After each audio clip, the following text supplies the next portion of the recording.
আজ আমাদের হেসেলে আপনাদের জন্য রয়েছে আচারি স্বাদে মেথি কাতলা। আর সেই রেসিপি বানাতে আমাদের সঙ্গে আজ হিমুর হেসেল থেকে এসেছেন সুতপা বড়ুয়া। সুতপাদি, স্বাগত জানাই তোমাকে। নমস্কার। নমস্কার। কি বলবো তোমাকে, সুতপাদি বলবো না হিমুদি বলবো? হিমুদি বলো। হিমুদি বলি। হ্যাঁ, হিমুর হেসেলের হিমুদি, সেটাই আমার কাছে এখন বেশি মানে সবার কাছে আমি ওই নামেই পরিচিত, হিমুদি হিসেবে। মানে এটার জার্নিটা কবে শুরু করলে হিমুর হেসেলের? জার্নিটা শুরু হয়েছে 2019 থেকে ক্লাউড কিচেন। তারপরে সেটা ক্লাউড কিচেন 1 বছর 6 মাস, মাঝখানে লকডাউন পড়েছিল। তারপরে আমি ওই লকডাউনের মধ্যে 3টে টেবিল দিয়ে জার্নি শুরু করি পাটুলিতে কে ব্লকে। আচ্ছা। 3টে টেবিলের পরে আস্তে আস্তে তখন জার্নিটা বাড়ছে, তখন 7টা টেবিল হলো। এবার আমার মনে হলো যে ঘরোয়া কিচেনটার থেকে এবার মনে হচ্ছে যে প্রপার একটা রেস্টুরেন্টের মতো কিছু করি। আমরা অনেকদিন ধরে বাড়ি খুঁজে 1 বছর পর বাড়ি পেলাম। তো ওই ক্লাউড কিচেন মানে ছোট্ট রেস্টুরেন্টটাতে 1 বছর 8 মাস আবার জার্নি হলো। তারপর আমরা লাস্ট 1 বছর ধরে একটা প্রপার রেস্টুরেন্ট করেছি, এটাও পাটুলিতেই, এটা এফ ব্লকে। তো এখানে আমাদের 64 কভারের একটা ছোট্ট রেস্টুরেন্ট। এখানে আমি বাংলাদেশি ফুড, অ্যাকচুয়ালি আমি দু বাংলার রান্না নিয়ে কাজ করছি। আমার কাছে রান্নাটা আমার প্যাশন বলে আমি পূর্ববঙ্গ এবং পশ্চিমবঙ্গ দুবঙ্গেরই রান্না করছি। তো পশ্চিমবঙ্গের রান্না আমি শিখেছি, কেননা আমি যেহেতু বাংলাদেশে জন্মসূত্রে বাংলাদেশের, বৈবাহিক সূত্রে ভারতীয়। আমি এসেছি 93 সালে, পড়তে এসেছিলাম। আচ্ছা, পড়াশোনার জন্য এসেছিলাম। পড়াশোনা, প্রেম, বিয়ে, তারপরে দীর্ঘ সময় চলে গেছিল আমার এখানে নাগরিকত্ব পেতে। সেটা পাওয়ার পরে তারপরে 40 বছর বয়সে নাগরিকত্ব পাই। তারপরে আমি জব শুরু করি। 8.5 বছর জব করার পরে লাস্ট ইউনিসেফে জব করি, সেটা ছাড়ার পরে প্যাশন নিয়ে কাজ করছি লাস্ট 4 বছর ধরে। একদম একদম মানে হিমুর হেসেলের ওনার মানে হিমুদি যখন রয়েছে তখন রেসিপিটা তো খুব ভালো হবে। এই যে আজকে তুমি যেটা বানাচ্ছো আচারি স্বাদে মেথি কাতলা, এটা তোমার ওপার বাংলার না এপার বাংলার, নাকি মিক্স করেছো দুটো? এপার ওপার কিছু না, এটা আমার রেসিপি। কেননা এটা এত গরম পড়েছে এখন, তো আমার মনে হলো একটা গরমের মধ্যে একটু টক মিষ্টি এটা দিয়ে গরম গরম ভাতও খাওয়া যাবে, তো ভাল লাগবে। কেননা আমাদের এই গরমে বডিটা ঠান্ডা রাখাটা খুব জরুরি। তো সেজন্যই আমি ঠিক করলাম যে এরকম একটা রেসিপি নিয়ে তোমাদের কাছে হাজির হই। একদম, আমাদেরও খুব ভালো লাগছে তোমাকে পেয়ে। আচ্ছা, তুমি মানে গল্প তো তোমার সাথে হবে, তুমি বলো এই রেসিপিটা বানাতে তোমার কি কি লাগছে? কাতলা মাছ তো লাগছে, আমরা বুঝতে পারছি। হ্যাঁ, কাতলা মাছ লাগছে। আমরা এবার প্রথমে নিয়ে নিচ্ছি কাতলা মাছটা। কাতলা মাছটা নিয়ে এর মধ্যে আমরা দিয়ে দিচ্ছি অল্পটুকু আদার রস। আচ্ছা, কি কি লাগছে আগে তাহলে বলে দাও। আদার রস লাগছে, এছাড়া আদার রস, হলুদ, চিনি, মেথি, দই, পেঁয়াজ বাটা, রসুন বাটা, অল্প নুন স্বাদ অনুযায়ী, কাঁচা লঙ্কা, ধনেপাতা, একদম অল্প মশলা। আর আমরা করব রান্নাটা সরষের তেলে। দিয়ে এবারে আমরা এখানে দিচ্ছি, আমরা দিচ্ছি কি আদার রস অল্প। আচ্ছা, মাছের মধ্যে মাছে আগে কিছু মাখানো নেই না, কিছু মাখানো নেই, একটুখানি আদার রস আমরা দিয়ে দিলাম। এর মধ্যে দিয়ে দিচ্ছি একটু নুন স্বাদ মতো। এবার এটাকে এই আদার রসটার মধ্যে আমরা মাখিয়ে নিচ্ছি। জাস্ট এটাকে আদার রসটাতে দেওয়ার কারণ হলো মাছের যে একটা আষ্টে গন্ধ থাকবে সেটা একটু কমে গেল। আচ্ছা, তো এবার আমরা মাছটাকে নিয়ে ভেজে নেব। এবারে ভেজে নেবে। এবারে তাহলে সরিয়ে দিয়ে এগুলো একদম। আচ্ছা, এবারে কি লাগছে? এবার সরষের তেল। সরষের তেল লাগছে তোমার। আমরা সরষের তেলটা ভাজার জন্য যেরকম আন্দাজ মতো দেওয়া হয়, এই 4 পিস মাছ এখানে দেওয়া হচ্ছে। মাছ অনুযায়ী আমরা ভাজাতে, বেশি মাছ মানে ভাজা তো কড়া করে এটা ডুবো তেলে ভাজা হয় না, জাস্ট অল্প করে তেল নিলাম, আমরা তেল নিয়ে ভাজলাম। এবার আমরা মাছটা দিই। এবারে মাছটা দেবে।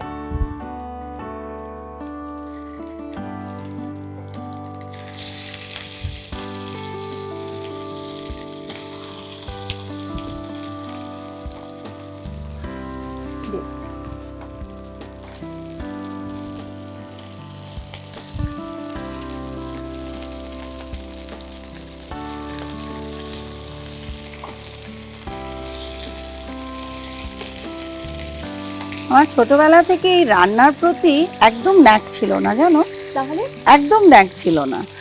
খালি বাবার আদরের মেয়ে, খালি অর্ডার করতাম, খেতাম।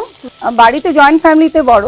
কলকাতা শহরে যখন পড়তে এলাম তখন এই খাবারের অভাবটা বোধ করলাম। হস্টেল লাইফে তো মায়ের রান্না পাচ্ছিলাম না। বাসন্তী পোলাও বানাতে জানতাম না, সে বাসন্তী পোলাও বানানো শিখলাম। মিষ্টি পোলাও খাবো না, কোনোদিন খাইনি, মিষ্টি পোলাও আবার কি করে খায়, আচ্ছা, তো সেটা শিখলাম এদেশে এসে। এটা শিখেছো কবে? পড়াশোনা করতে করতে শেখা? না না, এটা হিমুর হেসেলে ঢুকে শিখেছি। আমি বাসন্তী পোলাও বানাতাম না, আমি চিনি একদম খেতাম না। আচ্ছা, তো দেখো আমার কাছে যেহেতু স্বাদের পূর্ব পশ্চিম, আমি কিন্তু এখন দেখো কোনোদিন বাংলাদেশে থাকতে আমি কাসুন্দি দিয়ে কিছু রান্না করব কখনো ভাবিনি। এখন আমার রান্নার মধ্যে কাসুন্দি, পোস্ত, হ্যাঁ এই জিনিসগুলো এসছে। লেবু, আমি গন্ধরাজ লেবু নিয়ে কাজ করতে খুব ভালোবাসি। তো এই জায়গাগুলো থেকে আস্তে আস্তে আজকে মানে হিমুর হেসেলে একটা একটা রান্না আমার কাছে মনে হয় যে আমি যেটা এই দেশে থেকে শিখেছি সেটা আমার প্রাপ্তি। একদম। আর ওখানেটা তো জানতেই, তার সঙ্গে এখানে শিখেছো। হ্যাঁ, ওখানেটা জানতাম। এখন হ্যাঁ, খেলে খাওয়া দাওয়া। হ্যাঁ, আমার ইচ্ছে ছিল যে এই দেশের মানে বাংলাদেশের রান্নাগুলো এখানকার লোকের দ্বারে পৌঁছে দেওয়া। মানে কলকাতার লোক যারা আমি বলবো বাঙাল ঘটি যেটা এসে যাচ্ছে আবার, বাঙালদের ব্যাপারে ওনারা অনেকেই জানেন, কিন্তু বর্তমান বাংলাদেশের যে রান্না সেটা কিন্তু অনেকে জানেন না। তো সেই রান্নাগুলো নিয়ে আমি এসেছি, কেননা বাংলাদেশে বর্তমান বাংলাদেশে রান্নাগুলো আমার কাছে আমার রেস্টুরেন্টে পাওয়া যায়। কালা ভুনা, মেজবানি ভুনা, মোরগ পোলাও, তেহেরি, তারপরে চিকেন পিস রোস্ট, এই যে সব জালি কাবাব। তো এগুলো আমার খেতেও নিজেরও ভালো লাগতো, এখন নিজে শুরু করে। এখন যারা যান তাদের তারাও ভালোবেসে যান। একদম।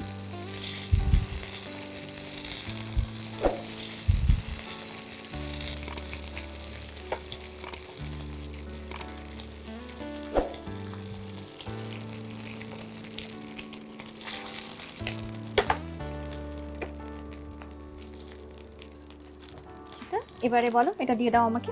আচ্ছা, এবার এখানে আমরা আরেকটু তেল দিলাম। আরেকটু সরষের এবার তেল তেল, দেবে? হ্যাঁ আমি দিয়ে দিই? দিয়ে দাও।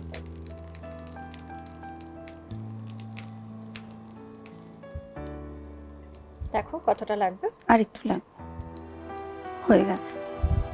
এবার তেল গরম হচ্ছে, এই সময় আমরা একটা মশলা তৈরি করে নিচ্ছি। আচ্ছা, বলো এটা আমরা করছি হলো দই নিচ্ছি। দই আমরা এখানে 4 চামচ, যেটা 4, হ্যাঁ আমাদের মোটামুটি 4 থেকে 5 চামচ দই নিয়ে নিলাম। ঠিক আছে, এর মধ্যে নিলাম পেঁয়াজ বাটা। পেঁয়াজ বাটাটা পুরোটা দিয়ে দাও। পুরোটা দিয়ে দেবো? দিয়ে দাও। চায়ের চামচে 2 চামচ আছে। এখানে আমরা দিচ্ছি অল্প রসুন, হাফ চামচ রসুন। আচ্ছা, এর মধ্যে একটু যাবে হলুদ, না 1 চামচ নিয়ে নিতে পারো। আচ্ছা, একটু হলুদ দিলে, একটু বেশি না। এখানে মশলাটা খুব কম যাচ্ছে। এবার চিনিটা দিচ্ছি যাতে একটু টক ব্যাপারটা আসবে, তাহলে কেটে যাবে আর ওই আচারের ফ্লেভারটা কিন্তু আসবে। তো তার জন্যই এখানে এটা দেওয়া।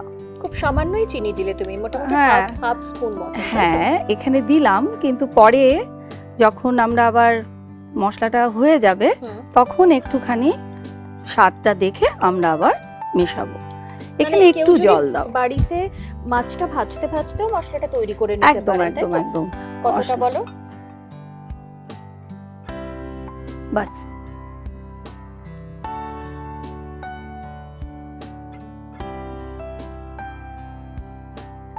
আমরা এখানে দিলাম হলো দই, পেঁয়াজ বাটা, হাফ চামচ রসুন বাটা, একটু হলুদ, চিনি। এবার দেব স্বাদ অনুসারে নুন, কারণ নুন অলরেডি আমরা মাছে দিয়ে দিয়েছি, তাই জন্য একটুখানি আমি নুন দিলাম, হাফ চামচ মতো নুন দিলাম। মাছের পরিমাণ বেশি হলে তোমার রান্নাটাও তখন মশলার মানে পরিমাণটাও বেড়ে যাবে। এবার এটা রেখে দিলাম। এবার তেলটা মোটামুটি একটু গরম হয়ে গেছে। হ্যাঁ, গরম হয়ে গেছে। এবার আমরা দিয়ে দিচ্ছি কাঁচা লঙ্কা চেরা আর মেথি, যেটা আমাদের মেইন ইনগ্রেডিয়েন্ট। আমরা কি বলি যে আমাদের আচারের সাথে মেথি কাতলা। তো আমরা প্রথমেই মেথি দিই। মেথিটা আমরা বেশি 1 চামচ করে মেথি দিচ্ছি। মেথিটা আমরা কিন্তু বেশি মানে ভাজবো না, মেথি ভাজলে কিন্তু পুড়ে যাবে। আর পুড়ে গেলেই সেই তেতো ব্যাপারটা চলে আসবে। আচ্ছা, আর একটু গন্ধটা বেরোবে। একটু আমাকে এখানে রসুনটা দাও, হাফ চামচের মতো একটু রসুন দাও। এতটা রে? আর একটু কম। এই যে মেথির সাথে রসুন কাঁচা লঙ্কা, এর যে গন্ধটা বেরোবে এটা থেকে আচারি স্বাদ। এই যে দেখো কি সুন্দর একটা গন্ধ বেরিয়েছে। এবার আমাকে মশলাটা দিয়ে দাও। এবারে মশলাটা দিয়ে দাও। দিয়ে দেবো আমি? দিয়ে দাও পুরোটাই তো? হ্যাঁ হ্যাঁ, পুরোটাই হয়ে গেল। এবার আঁচটা একটু বাড়াও। আচ্ছা, যখন এটা দেওয়া হবে মশলাটা তখন আঁচটা একটু কমিয়ে নিতে হবে। ওই যে বললাম দইটা না হলে ফেটে যাবে, তো সেজন্য আমরা এটার মধ্যে এখন এটাকে হতে দিলাম। এবার কষবে এই জিনিসটা। পাতলা একদম রান্নাটা কিন্তু একদম হালকা রান্না। কিন্তু আমার তো খেতে ভালো লাগে, জানি না না, একটু মাখা মাখা। আর একটু জল আমরা দেব, আমাদের আর একটু ইয়ে হবে। এবারে কি ফুটতে দিতে হবে? এবার একটু ফুটুক, কষে যাক মশলাটা।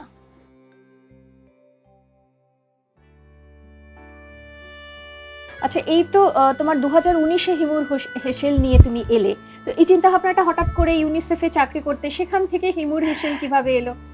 অ্যাকচুয়ালি হিমুর হেসেল আসবে বলে ভাবিনি। ভেবেছিলাম যে রান্না নিয়ে আমি রেসিপি লিখতাম, নিজে বাড়িতে এক্সপেরিমেন্ট করতাম।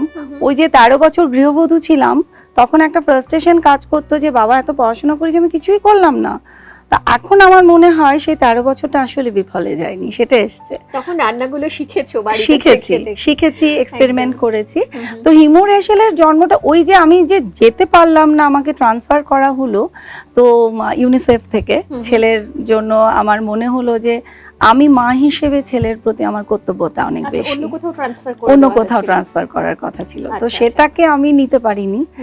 তারপর এই হিমুর হেসেলের জন্ম হয়ে গেল। কিন্তু কখনো ভাবিনি যে হিমুর হেসেল রেস্টুরেন্ট হবে। আচ্ছা, ক্লাউড কিচেন ছোট, ওই ঘরোয়া একটা ঘরোয়া ভাবে করা। মানে আমি মনে করি যে আমার মতো অনেকেরই রান্না করতে ভালো লাগে। তাদের যদি স্বপ্ন থাকে, আমি বলবো সবাইকে যে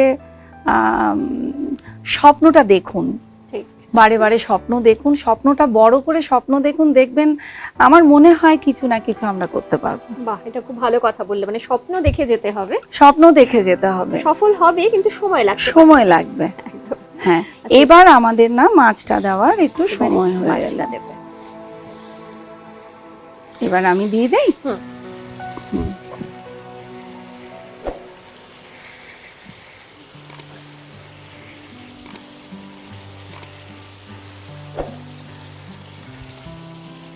রেখে দাও।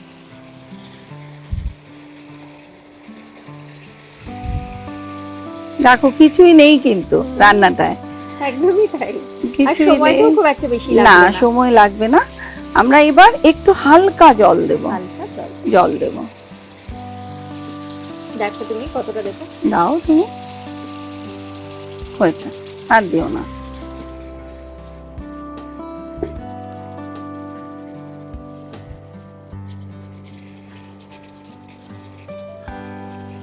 আমার খুব মাথা গরম হয়ে গেল, আমি রান্না করি। তাই মানে হ্যাঁ, মাথা কমিয়ে একদম একদম একদম স্ট্রেস বাস্টার, একদম খুব ভালো লাগে রান্না করতে। বাড়িতে করা হয় মানে এমনি তো প্রত্যেকদিন তোমার রেস্টুরেন্টে তো সেটা রয়েছে। রেস্টুরেন্টে এখন আমি অতটা রান্না করি না। এখন হলো ওই যে বিপদের দিনে আমার ছেলেরা আমার দিকে তাকিয়ে থাকে যে ম্যাডাম আসবে, একটু ম্যাডাম মনে হয় এবার আমাদেরকে হেল্প করবে, তো সেটা করি। কিন্তু বাড়িতে রান্না করি। হ্যাঁ, বাড়িতে রান্না করি। মানে এই যে আমি না অ্যাকচুয়ালি মেনুগুলোটাকে না একদম ফিক্সড রেখে দেই না, মাঝে মধ্যেই চেঞ্জ করতে থাকি। তো সেই চেঞ্জের জন্য কিন্তু বাড়ি হলো আর আমার 2 গিনিপিগ, আমার বর আর আমার ছেলে, তারা হলো আমার 2 গিনিপিগ। তাদেরকে দিয়ে টেস্ট করতে দিতে হয়। একদম একদম একদম, আমি তাদেরকে প্রথম টেস্ট করতে দেই। আচ্ছা, তার মানে যে কোনো ধরো কোনো একটা রেসিপি তোমার চিন্তা ভাবনায় এলো, সেটা প্রথমে বাড়িতে ট্রাই করো। একদম বাড়িতে ট্রাই করি। তারা পাস করে দিল যে হ্যাঁ খুব ভালো হয়েছে, তারপরে রেস্টুরেন্টে আসো। আমার ছেলে খুব ফুডি, খুব খেতে ভালোবাসে, মাছ খায় না। সে গ্রাজুয়েশন করছে, সে মাছ খায় না, কিন্তু টেস্ট বোঝে, সে বলবে মা এটা হয়নি, মা ওটা কম হয়েছে, তো তুমি এবার এটাকে এভাবে করো। তো সেটা করি, সেটার জন্য ভালো লাগে। দেখো রান্নাটা একটা আমি মনে করি আর্ট, তো আমার সেই আর্টটা করতে ভালো লাগে। ঘর সাজাতে যেমন ভালো লাগে সেরকম রান্নাটা করতেও ভালো লাগে। সেটা থেকে আজকে তোমাদের কাছেও চলে এলাম। দেখো একদম মানে আমাদের হিসেবে তোমাকে পেয়ে গেলাম। না আমি পেয়ে গেলাম তোমাদেরকে, হ্যাংলাতে চলে এলাম আমি। আচ্ছা এবার আমরা হালকা, আমি একটুখানি টেস্ট করে দেখছি নুনটা কতটা ঠিক আছে কি নেই, আমি একটুখানি টেস্ট করে দেখছি। পারফেক্ট, এটা একদম কিচ্ছু লাগবে না, একদম পুরোটা ঠিক আছে।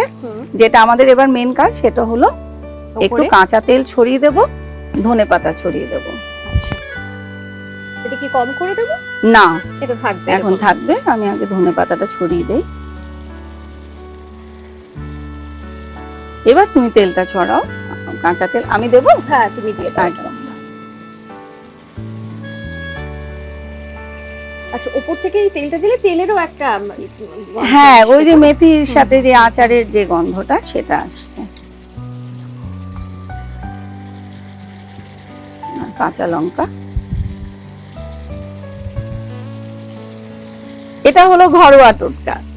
অত চিড়ে টিড়ে দেওয়ার কিছু নেই, আমরা ভেঙে দিয়ে দিলাম, ফ্লেভারটা এলো, ঝাল হলো না কিন্তু গন্ধটা ভাল লাগবে। হয়ে গেল আমাদের আচারের সাথে মেথি কাতলা। তাহলে এবারে আমি অফ করে দিলাম। অফ করে দাও। দেখো কি সুন্দর হলুদ রঙের সাথে সবুজটা কি সুন্দর খেলছে, দেখতে ভালো লাগছে। তৈরি হয়ে গেল আচারের সাথে মেথি কাতলা। আচারি স্বাদের মেথি কাতলা